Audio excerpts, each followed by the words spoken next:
A história dos 30 povos das missões jesuíticas é uma fascinante tapeçaria de cultura, resistência e transformação. Originadas no século XVII, essas missões foram estabelecidas pelos jesuítas com o objetivo de evangelizar os povos indígenas, mas rapidamente se transformaram em centros de uma rica troca cultural e avanços significativos. Essas reduções, como eram conhecidas, não eram apenas locais de fé, mas verdadeiros núcleos de desenvolvimento educacional, tecnológico e artístico. No entanto, após décadas de prosperidade, o destino desses povos foi marcado por tratados e conflitos que redefiniram fronteiras e soberanias, desencadeando um período de instabilidade e declínio, culminando em ataques e destruições que transformaram essas florescentes missões em ruínas.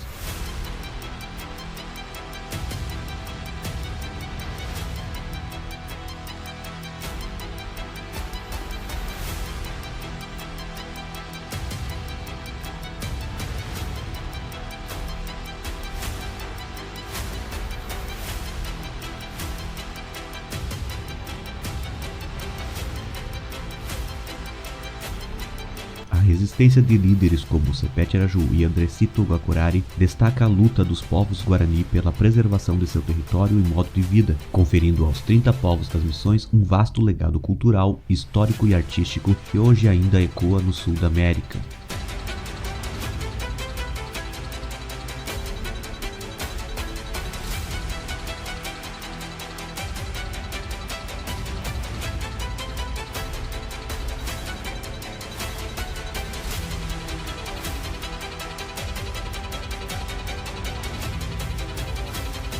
As missões jesuíticas não são apenas ruínas, são monumentos ao impacto das interações entre europeus e indígenas na formação do mundo moderno.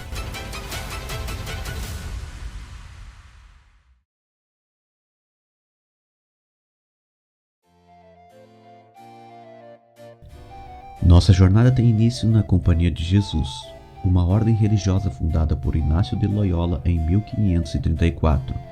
Essa ordem formava padres altamente habilitados para a missão de cristianizar os povos das mais variadas culturas. Sua implantação foi uma estratégia da Igreja Católica a fim de recuperar as perdas causadas pela Reforma Protestante. A chegada dos jesuítas na América do Sul deve ser vista no amplo contexto das políticas coloniais espanholas e portuguesas. A divisão do Novo Mundo entre Espanha e Portugal pelo Tratado de Tordesilhas de 1494 proporcionou um quadro legal para as atividades de colonização e missionárias em terras recém-descobertas. Para as coroas luso-espanholas, a evangelização dos povos indígenas era parte de sua estratégia de colonização, baseada na crença de que a conversão ao cristianismo legitimava suas reivindicações territoriais e civilizavam os povos considerados bárbaros. A história dos 30 povos missioneiros começa com a fundação das primeiras comunidades no território do Guairá, na região que hoje corresponde ao Paraná, e na região do Tapes, no atual Rio Grande do Sul. Essas comunidades foram criadas com o intuito de organizar a vida dos povos indígenas sobre os princípios cristãos e protegê-los das frequentes escravizações. No entanto, a prosperidade dessas reduções atraiu a atenção indesejada dos bandeirantes paulistas, cujas expedições eram conhecidas por capturar indígenas para o trabalho escravo.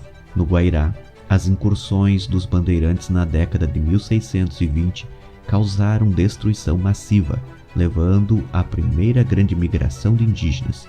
Em 1631, sob a liderança do padre Antônio Ruiz de Montoya, cerca de 12.000 indígenas fugiram para o oeste, atravessando o rio Paraná em direção ao que hoje é o Paraguai. A contínua pressão dos bandeirantes levou a um dos conflitos mais significativos na história das missões jesuíticas, a Batalha do Mbororé, em 1641. Esse confronto ocorreu no rio Uruguai, quando os bandeirantes tentaram novamente capturar os indígenas das reduções que haviam fugido para o oeste. Entretanto, os guaranis, sob a liderança dos jesuítas e com o auxílio de informações de espiões, estavam bem preparados para o confronto. Eles haviam organizado uma resistência formidável, consistindo em cerca de 4.200 indígenas guaranis armados e treinados, sob comando do líder Nicolau Nengueru.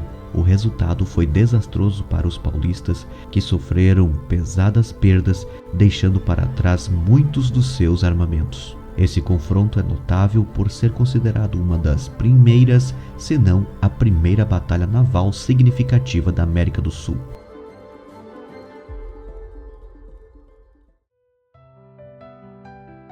Após a Batalha do Bororé, as missões não foram mais ameaçadas por bandeirantes, mas se mantiveram do lado oriental do rio Uruguai, no atual território argentino. Durante os anos de abandono das terras do Tapes, o gado introduzido pelos europeus se proliferou abundantemente, o que contribuiu também para o surgimento do cavalo crioulo. Sem mais a presença dos caçadores de escravos, após 40 anos de abandono do antigo lar, os missioneiros atravessaram novamente o rio Uruguai e fundaram os 7 povos das missões, no atual noroeste gaúcho, dando início à segunda fase das missões e consolidação da formação dos 30 povos missioneiros que conhecemos hoje.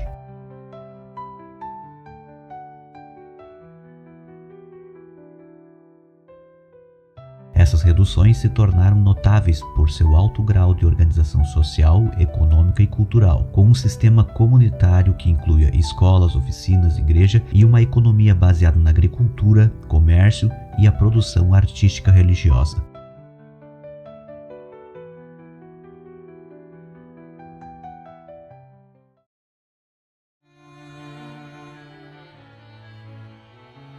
Após grande período de prosperidade nas missões, em 1750 as coroas portuguesa e espanhola assinaram o Tratado de Madrid. Foi uma tentativa de ajustar as fronteiras estabelecidas pelo anterior Tratado de Tordesilhas à realidade territorial do século XVIII na América do Sul.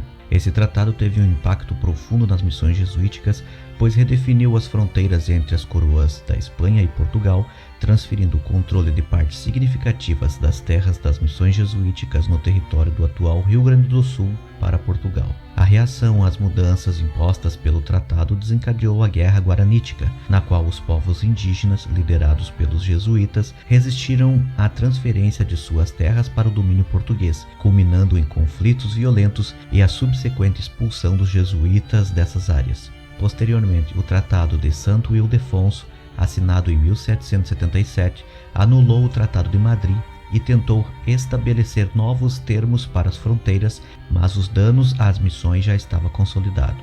Esses tratados foram cruciais para o destino das missões jesuíticas, pois não apenas realocaram territorialmente as missões, mas também expuseram as comunidades indígenas à nova dinâmica de poder e controle colonial, precipitando a sua eventual decadência e transformação em ruínas. Sepete Araju foi uma figura emblemática na resistência guarani contra os esforços coloniais para implementar o Tratado de Madrid, liderando a chamada Guerra Guaranítica. Ele foi morto em combate em 1756, tornando-se um símbolo da resistência e luta pela liberdade indígena. Hoje, o nome de Sepete Araju está escrito no livro dos Heróis da Pátria na capital do Brasil. As missões enfrentaram uma série de desafios adicionais decorrentes dos conflitos políticos e territoriais na região. Um exemplo marcante ocorreu em 1818, quando forças portuguesas invadiram o território da atual província de Misiones, na Argentina. Esse ataque fazia parte de uma série de incursões que visavam expandir o território controlado pelo Brasil, então uma colônia portuguesa. O missioneiro Andresito Guacurari, nascido em Santo Tomé ou São Borja, assim como Sepete Araju, foi outro líder indígena que emergiu no começo do século XIX, especialmente durante os ataques de 1818. Ele foi uma figura central nos esforços de reorganizar e mobilizar os guaranis contra as incursões portuguesas e brasileiras.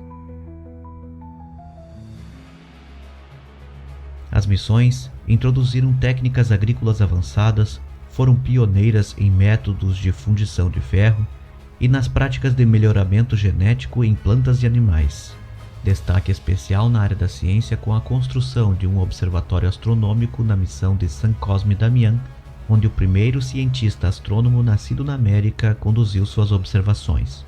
Enquanto isso, na redução de Santa Maria la Maior, permitiu a produção e disseminação de livros, contribuindo para a educação e a preservação do conhecimento. Atualmente, As missões jesuíticas são em sua maioria ruínas. Algumas foram preservadas como patrimônios mundiais pela Unesco, reconhecendo sua importância artística e histórica, enquanto outras ainda engatinham nos esforços de preservação e conservação sob o trabalho árduo de voluntários apaixonados.